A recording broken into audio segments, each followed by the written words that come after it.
Super 6 అమలు చేస్తామంటూ అరచేతిలో వైకుంఠం చూపించి అధికారంలోకొచ్చిన కూటమి సర్కార్ ఇప్పుడు రాష్ట్ర ప్రజలకు గట్టిగానే షాక్ ఇచ్చింది. ఏపీ ఆర్థిక పరిస్థితి బీహార్ కంటే దిగజారిందంటూ పథకాల అమలుపై సీఎం చంద్రబాబు కీలక వ్యాఖ్యలు చేశారు.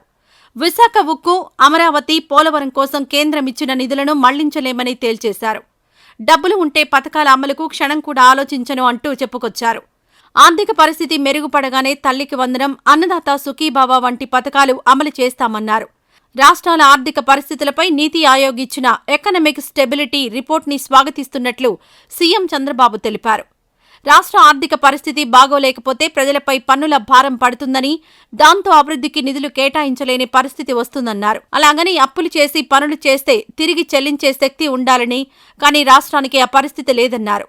అందుకే వైసీపీ ప్రభుత్వ ఆఫీసులు తాకట్టు పెట్టిందన్నారు.